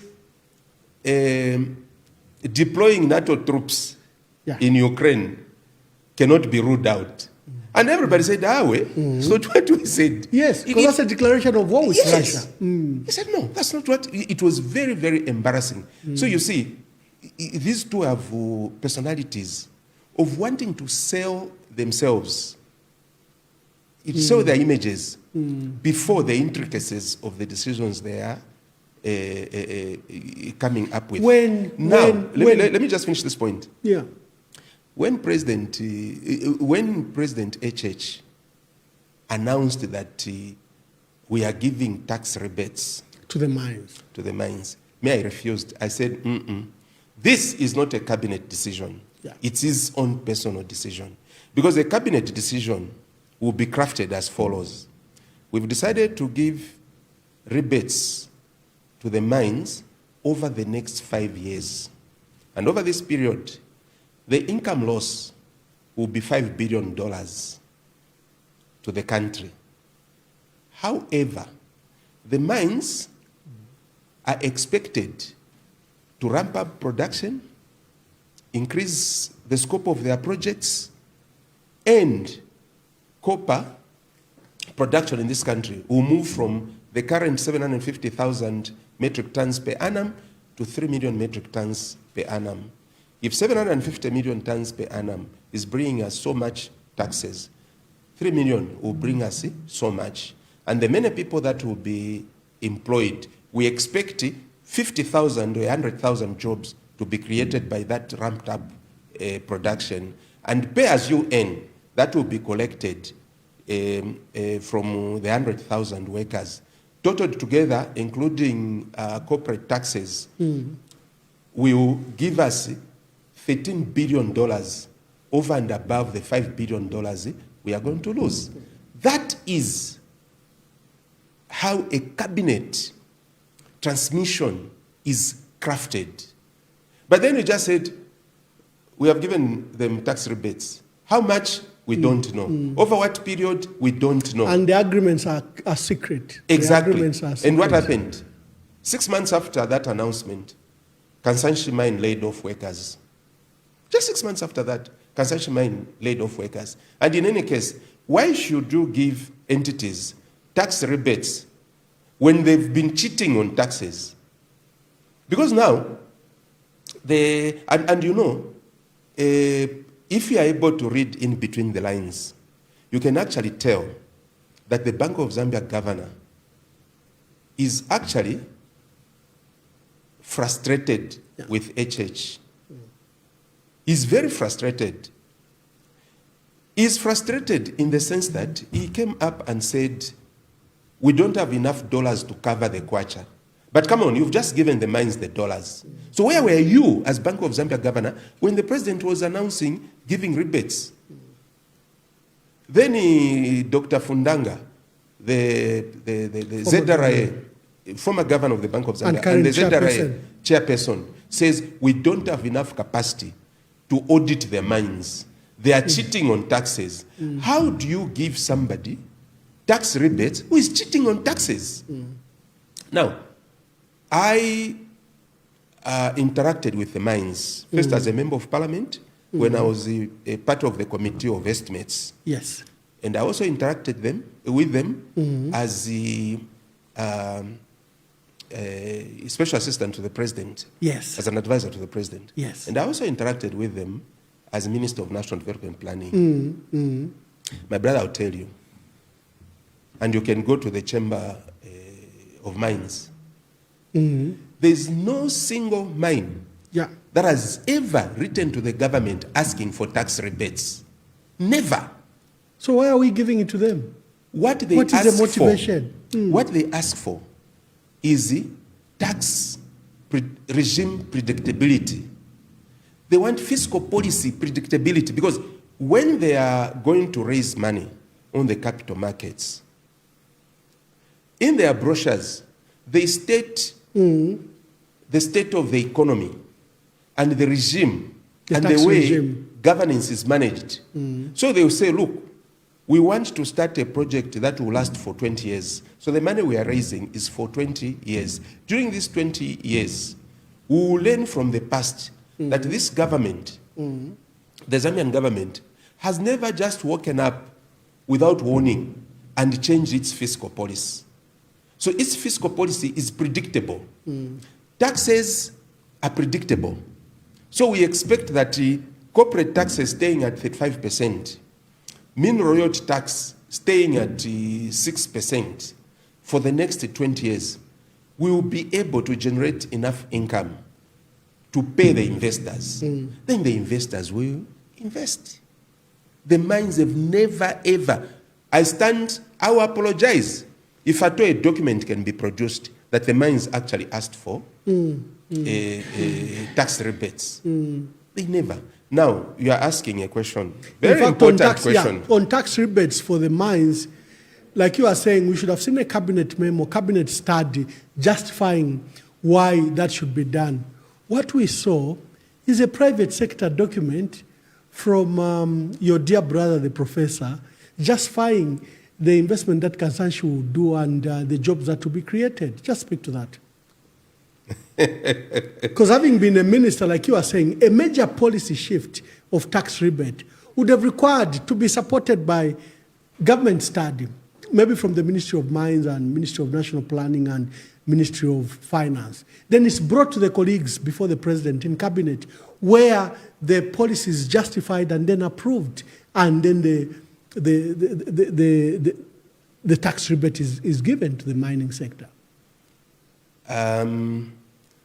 For some personal reasons, I will not talk about my brother, Professor Oliver Sasa. Okay, that's fine. I don't talk about it, and I hope I can be excused. But all I can say is, first there was that policy pronouncement. The mines are given rebates. Then Professor Sasa was engaged in a consultancy, which was worth $5 million, and it was done almost within 2 weeks. And it came out. It was bashed right, left, and center. And from the inside, as they say, there exists such a report already. I can only end at that. But I'll talk to him on a one-on-one. Okay, on a one-on-one basis. I've got 2 issues to settle with him, actually. Okay. On a one-on-one basis, I'll talk to him. Go on. You were analyzing President Hakainde Hichilema and those policies. Yes. So I'm saying the Bank of Zambia governor is very frustrated. He has issued about 3 statements already, which statements fly right in the face of that policy pronouncement by President Lungu. President Hakainde Hichilema. In short, you are right. 2 weeks ago, at economic forum where they jointly give like a quarterly report, the Minister of Finance, Secretary to Treasury, Bank of Zambia and others. While everyone else was very optimistic, including debt reschedule, the Bank of Zambia, I don't know if our markets don't respond, because when the governor speaks like that, the markets should respond. He said this economy is overheating. He said let's not bury our heads in the sand. The words he used were not as optimistic as the others.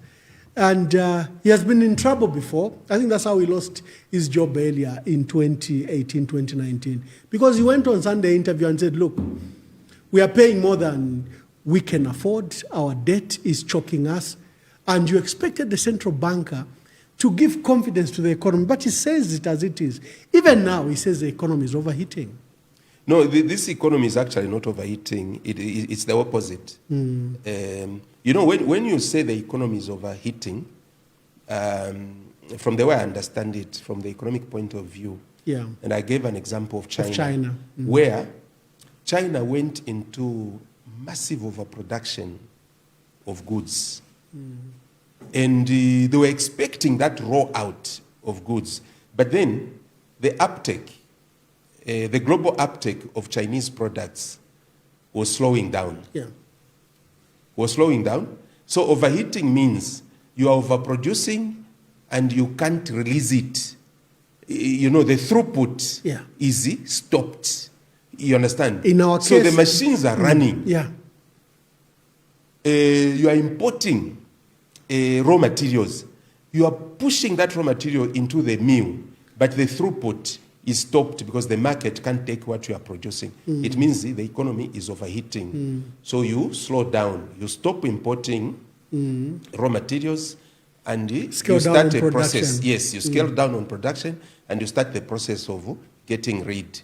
That is an economy that is overheating. Zambia's economy can never overheat. Yeah. Never. In short, the Zambian economy has grown cold. Has grown cold. That's why even you, here where we are, you call your best friend, Mana, do you have a 1,000? Let me check. You understand? Yeah. Things that were not happening. Yeah. In the past, the economy was moving. You know, there were activities. You can call a friend, Mana, I need a 50,000. Oh, okay, Mana, ama banks, they won't be able to effect the transfer. Nishika chita reflect mairo. Boy, tell him pay in a bank. Why can't you go and withdraw? You understand? The economy is fluid. Yeah. Yeah. So I'm sure he was misquoted when he said it's overheating. No, the Zambian economy is growing cold. Yeah. Has grown cold. Overheating is something else. Overheating means you've really gone overdrive. You know. I don't understand. It's good you're a Minister of National Planning. I don't understand the Minister of Finance. He predicted for 2023 that we'll have a growth rate of 4.7%, 4.7%. When it comes to give the national budget for 2024, he discloses that actually in 2023, we didn't hit the target of 4.7. In fact, the economy shrank. We only scored around 2.3, 2.5%, economic growth. But he proceeds to predict that, in 2024, they expect an economic growth of 4.7%. Where are the numbers coming from? When I have a lot of trust in the Bank of Zambia governor, and I have a lot of trust and confidence in him, in the sense that he is actually venting out his frustration. And if President Hakainde Hichilema can't read this, let him know that everything he's saying is saying the truth about our state of affairs. The man is not being consulted enough. People are not analyzing policy decisions, because him running the monetary policy side, he counterbalances the fiscal policy. And the president is playing into the space of fiscal policy when actually, even the Constitution is very clear about who runs the fiscal, policy function. Now, there's a lot of politics that is seeping through into policy decision.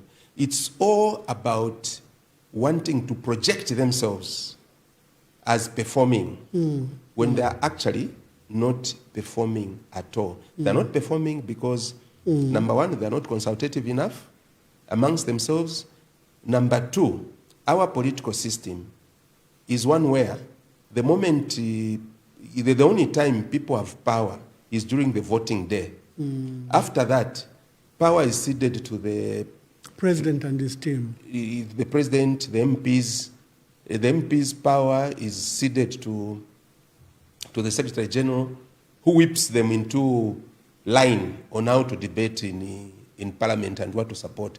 And then the president cedes the people's power to foreign investors who supported him to become the president. So this economy is not being run by people in government. It is being dictated to by foreign interests. Yes, and that's what I can say about that.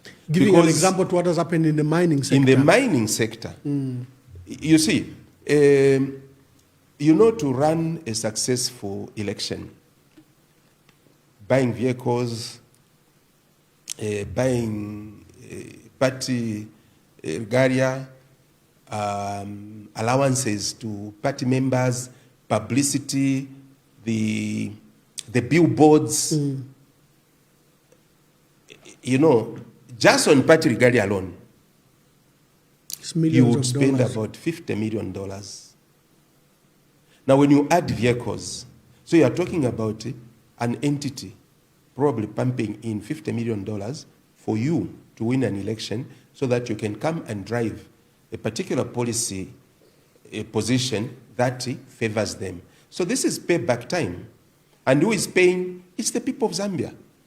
It's the people of Zambia. Our people don't understand. They think that they've elected the president and an MP, and they believe that those people are exercising their powers on their behalf. They've no idea that they are puppet masters behind the back who actually then drive these policies that are hurting them. So you see, we are not going anywhere as a nation for as long as we don't step back and do an introspection to say, is this political system imposed upon us by foreigners, the Western world, is it working for us? The answer is no. It's not working for us. What we need to do is that we need to wake up to the realization that Emmanuel Mwamba, regardless of how well you worked in the foreign service, you put Zambia, you sustained Zambia's image on the map, you argued for Kaunda's image to be included in the wars,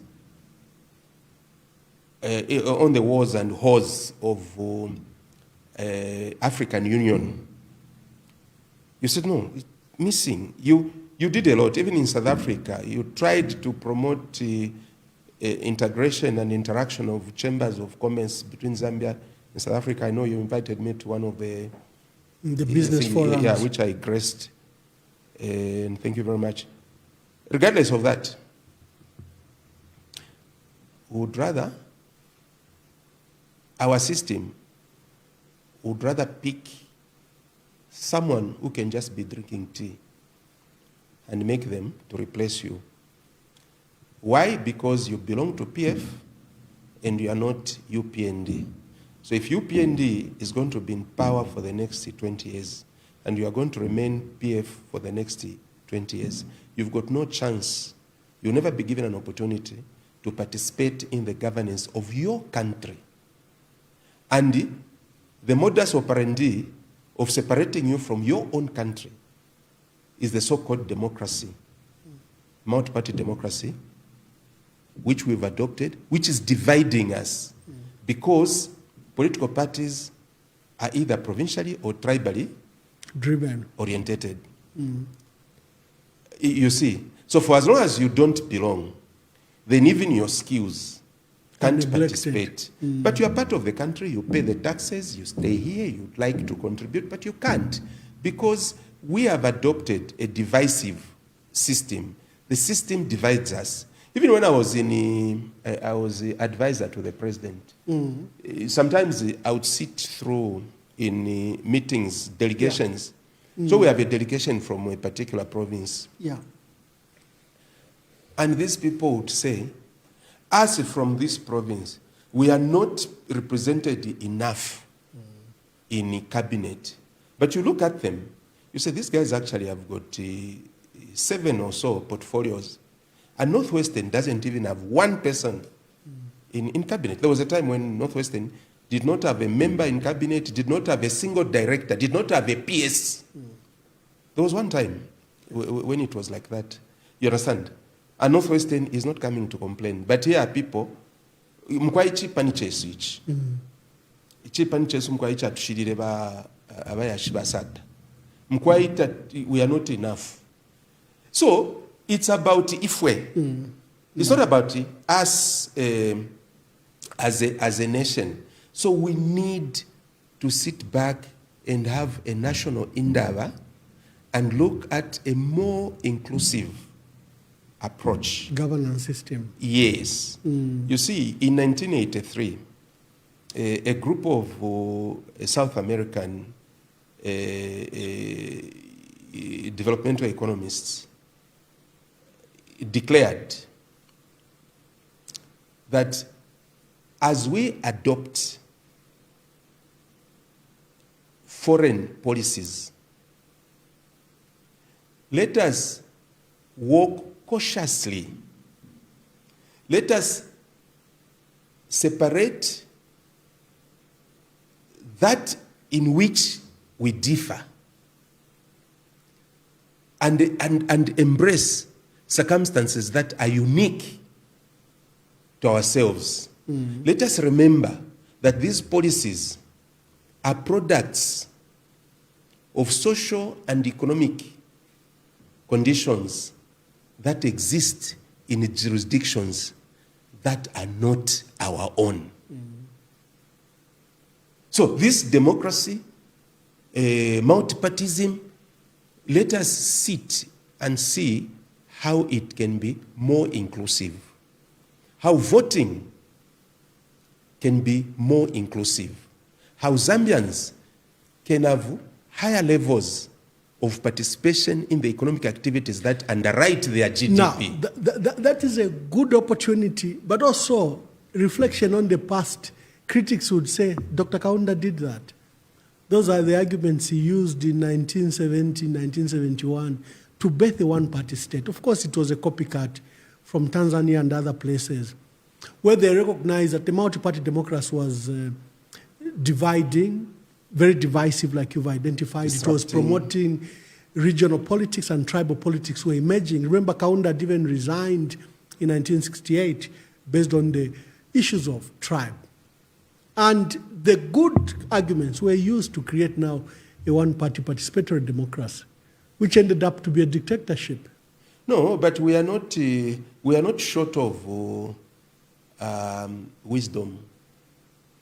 We can learn from the mistakes. We are not short of wisdom. We can come up with a system that would be more inclusive, a system that will bury regionalism, provincialism, tribalism. A system that would be more inclusive. You understand? We can come up with that. I'm not saying we go to a one-party system. I'm not saying that. But I'm saying, let's follow the Bible. The Bible says, if there's any party of your body that causes you to sin, cut it off. Cut it off. you understand? And all I'm saying is, our current political system is promoting division. Promoting division. You see, I'll tell you one thing. Why should we have a system where not even ECL could go and campaign in Southern Province? We used to be stoned. Yeah. Each time we went to Southern Province, we used to be stoned. You know, the time that President Lungu asked me to mobilize resources and build the people of Wengwa a secondary school. Do you know that I had to recruit a team of Tonga builders here in Lusaka? I had to recruit a team. I said, no, I don't want any casualty. It had to be Tongas. And I took a team of 20 people there. Tongas. Why should I do that? Whenever we went to Southern Province, it would start getting heated and would be, within a short period, would be stoned. Frankly, when I was beaten at Sky FM, for me, whenever I campaigned in Southern Province, it had to be pre-recorded. They pre-record when I'm gone, then they play. But the UPND would go looking for me at the studio, you know, at the radio station. Do we really need that? Basata, for instance, said, imweba Northwestern, muli matako ya chino chalo, can't even campaign there. And he never appointed a single person from Northwestern Province. They would say Jean Kapata. Fine, yes, Jean Kapata is Lunda, but those are cosmopolitan. But town. You know, there was no one from Northwestern. Why? Simply because they never voted for PF. Is that what we need?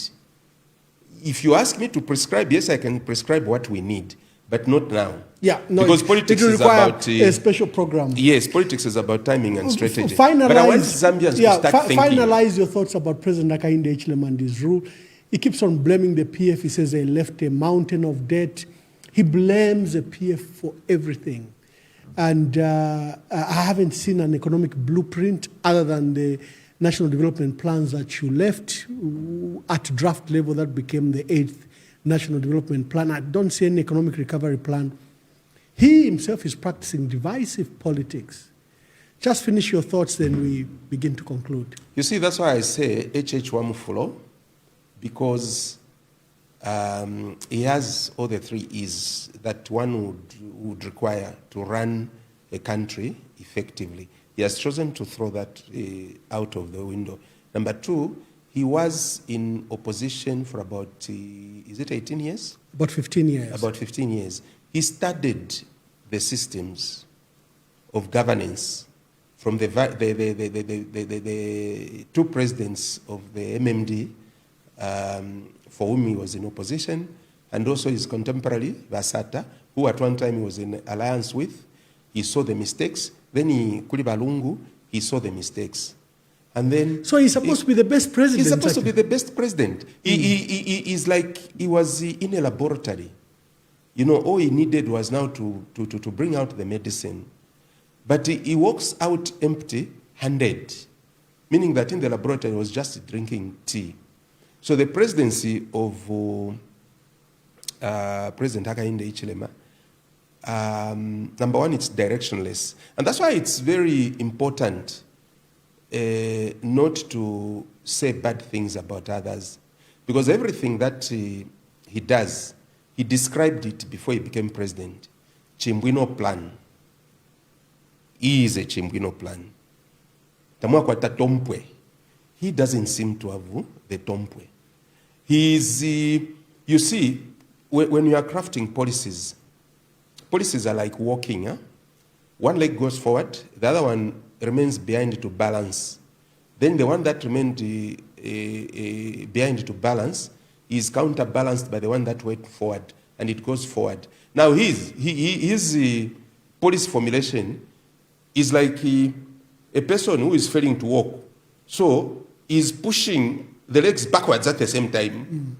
You know, I've given you an example. At a time when the Minister of Finance is struggling to increase the tax base and bring everybody in the tax net so that we can fund our social and economic development. Him, on the income side, where we've been, you see, if you look at Norway, Norway's tax collections as a percentage of GDP is the best, is 60%. Wow. Us, it stands at 17%. So now even that 17%, you reduce it. So you reduce the envelope and you increase the responsibilities by giving free education. Where he has messed up. You see, when a sector is developing on its own, such as our education system, was coming up very well. Private sector schools were complementing the government very well. If he knew that everybody needed to go to school, he should have identified the vulnerable ones that needed to be supported. You can't give my grandchild free education and you go to Kabanana and find a Mr. Njovu who has not had piecework. You also give him the same benefit as you have given me. It means you don't know what you are doing. Ask Mulusa to pay. Then give Mr. Njovu the free education. You can't do it simultaneously. So in terms of policy formulation, this government scores a 0. If they're not scoring a 0, Let them prove to me. When it comes to appointments, again, it's politically motivated, very poor choices. There's no consultation. And that's why the Bank of Zambia governor is frustrated. In fact, when he's talking, he's beyond frustrated. He's disgusted. He's disgusted. He's not being given space to run his part of the economy the way he must run it. I remember the Bank of Zambia governor for Reserve Bank of South Africa who differ with politicians and ministers. Yes. And he would go to the press and make an announcement how wrong and how difficult it would be for the central bank to effect such a policy. In fact, maybe because they enjoy total independence and they enjoy total independence, but here the Bank of Zambia governor is subservient to the Minister of Finance. No. Those two must completely be separated. I remember when I was part of the Treasury in South Africa, Minister Trevor Manuel and Tito Mboweni were fighting. They're in cabinet. And the Minister of Finance writes Tito Mboweni a note on how to counter his fiscal proposal with the monetary policy. And Tito Mboweni writes, that's rubbish, doesn't make sense. We are not going that route. But it's for the good of the economy. It's for the good of the economy at the end of the day. It is the people that benefit. Now, going forward, President HH still has some chance to salvage his government. And if he doesn't do it this way, we reach the 12th of August, the voting euphoria from the people will become a tsunami that will surpass the ability of the current government to run the country in a sane manner. Because the only thing everybody has now remained with, the only possession we all are remaining with, including the government, is sanity. That's our last possession. You mean things are so bad? Things are so bad. Let me give you an example. I was talking to one of the traders who was telling me that before elections, his outfit was making about 10,000 kwacha a day. So he was making over 30,000 kwacha, 300,000 kwacha a month. Today, he says on a good day, he sells less than 500 kwacha. My God. On a good day, sells less than 500 kwacha. So, the president... I saw an argument from one of your sisters who was here, Laura Mitty. She says the presence of a lot of money in the economy was because of dirty money. You're an economist, you are a financial expert, you are a banker. Just speak to that. Well, yes, there was that element of dirty money, because you see, wealth must be an output of an economic activity. When we saw the cadres dancing on beds in a bedroom with a torn curtain and a duvet costing 95 kwacha, but there are millions on the bed, then one wondered, where was that money coming from? There should have been a very serious investigation on where that money was coming from. Arrogance of incumbency in PF grew quite rapidly, and some of us stood up and said, no, this arrogance of incumbency, we'll see you kicked out. I was actually in cabinet myself when I was warning my colleagues about that type of behavior. We've seen the amounts of monies that are being confiscated, kept in houses and that kind of stuff. The element of dirty money was there. But then, we are not speaking to that, because that just happened, I think, in the last 2 or 1 year towards the elections. What we are talking about is that there were economic activities. And economic activities. There were economic activities under the PF that put money in people's pockets. For instance, all the modern hospitals here in Lusaka, we're talking of modernization of UTH. There was that construction of the parking lot. We had Maina Soko, modernization of Maina Soko. We had the upgrades of the township clinics to hospitals too. Yes. We had Levi Mwanawasa being upgraded from just Levi Mwanawasa small block to a modern university. Teaching hospital. We had the heart hospital here. We had the airport being constructed both here in Lusaka and in Ndola. And we had the construction of roads. All that. And power stations. Yes, and power stations. We had the power station in Kariba. Kafue Lower Gorge. Yes.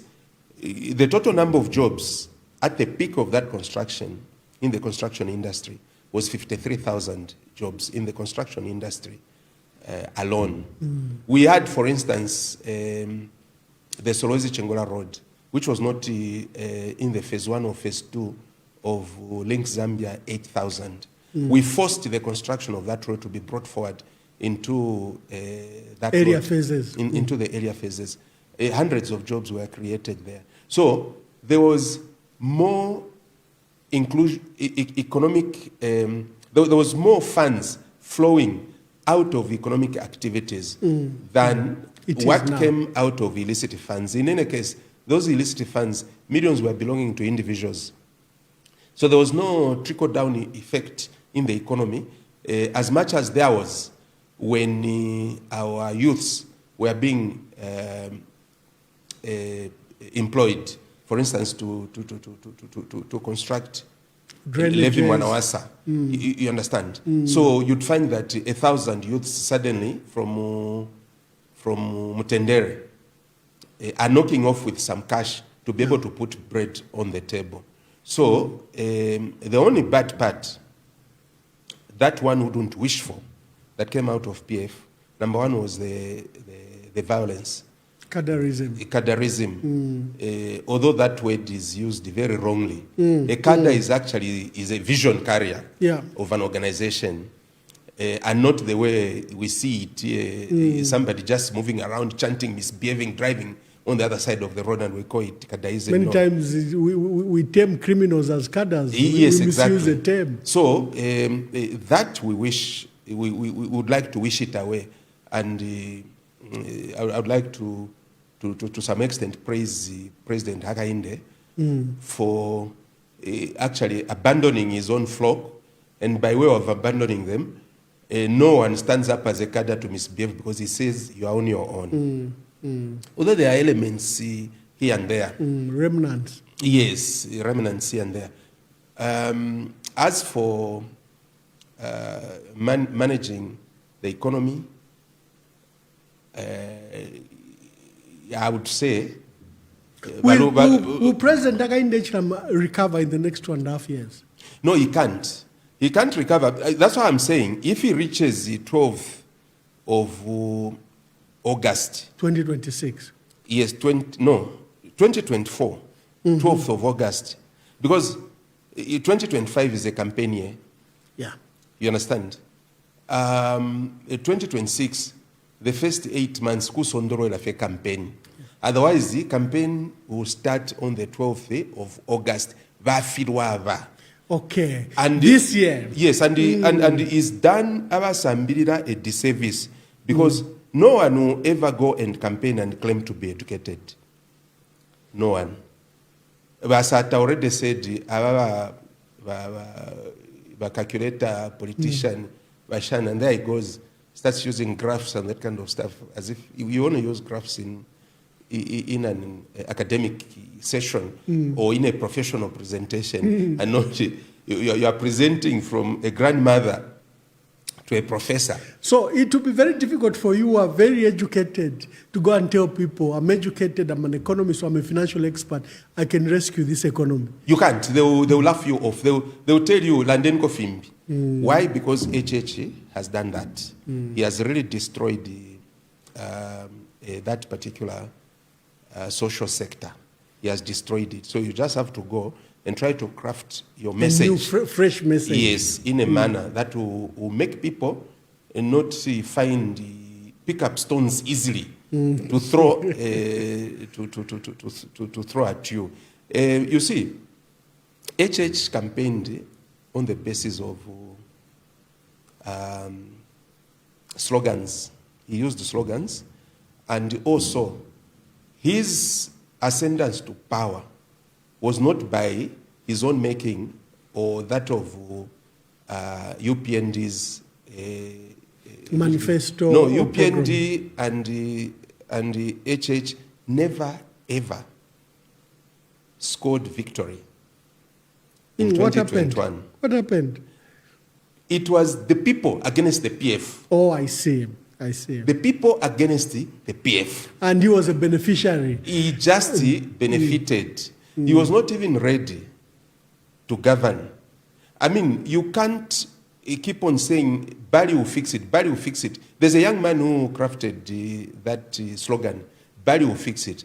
But HH never ever pronounced on how he was going to fix it.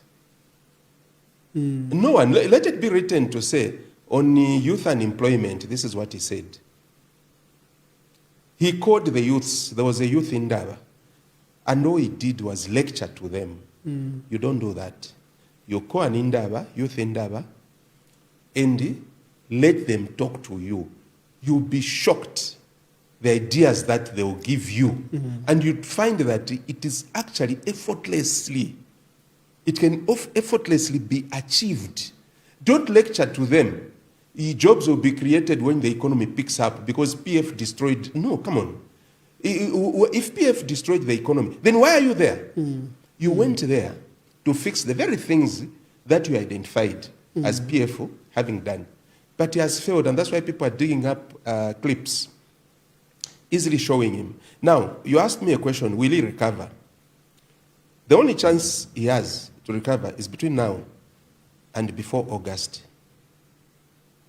Maybe he can recover. But if he continues at this trajectory, and he has already put in measures that will actually, are not only haunting him, but will actually come to haunt him, it will be very difficult after 12th August because Ichimwela, to remove this government, will grow. And that's why even Avena Gary Nkombo have started saying, it's okay to be removed if you made a decision to save lives. You understand? Now The prospect of loss of power. Yes, the prospect of loss of power of the people. You see, so who comes with a president who actually destroys all the institutions of governance? The Anti-Corruption Commission is compromised. The Electoral Commission of Zambia, terribly compromised. Parliament is compromised. Civil service, compromised. Name it. The Electoral Commission of Zambia will conduct elections in a fair and transparent manner. One wonders whether it will happen. My traditional wife, Nelly Muti, and the way she's running Parliament is very, very unfortunate. Being the first woman, she should have ensured that she runs Parliament in a way that we are going to say we are the first female Speaker of the National Assembly, and she was the best Speaker since independence. You know, we cry for independent speakers such as Nabuliato, who would actually tell off Kaunda. He would leave, and Kaunda would realize, there's a weakness in Parliament, and bring him back. Even Musa Mwanamwamba, very, very good Speaker of the National Assembly. And I hope that Madam Nelly Muti can also start salvaging her image. She works for us, so we are the ones who are saying, but let me repeat the need for us to have introspection. you know, we cannot have a situation where in all spheres of life, when a person is being employed, they are told what they are likely, what they are expected to do. Even when you are employing a maid, you tell the maid, we've got 2 kids, you need to speak to them in English. If I'm Luvale, I've employed you as a Luvale, teach them my Luvale as well. You're supposed to prepare them by 06 hours to go to school. You're supposed to go and pick them up. You're supposed to do ABCD. And your salary is 1,200 kwacha per month. But now when it comes to the president, we actually surrender our aspirations. We surrender our fate. We surrender our future into this person's hands. One person who gets captured and he sells our assets for a song. He gives our wealth to the mines without consulting us. Why? Because he's repaying the debt that they gave him in form of support for him to ascend to where he is. Let us change our system to a situation where the president will not have as much powers as the current presidents have had now and in the past. And also, the president must be whipped into legal restraint where he should know, I cannot do this. In short, our president must simply be like a chief executive officer we've hired for our company. And before hiring him, we read the Riot Act to him. And he, through talking back to us during campaigns, we interviewed him and we gave him the job.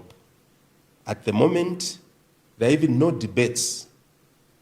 Balungu avoided debates, HH avoided debates. The rest were debating, and Peter Sinkamba was always emerging as the best. Let us some form of debates, and we see what somebody can bring us. Otherwise, we are not going anywhere under the current dispensation and arrangement. I love you, Zambia. May the good Lord continue blessing our nation. Wonderful. That was a conversation with Honorable Lucky Mulusa, former Minister of National Development Planning. He served as Member of Parliament for Solwezi Central. He worked extensively in South Africa in the National Treasury, the Ministry of Finance in South Africa, and oversaw many portfolios. Honorable Lucky Mulusa, I would like to thank you for sparing this time and for enriching our conversation. And I hope that Zambians have learned a few things. We'll call you. We have short programs where we discuss a particular issue. We may call upon you just to come and discuss that particular issue. So thank you. Thank you very much. To our dear viewers, God bless you. God bless our country, and shalom, shalom.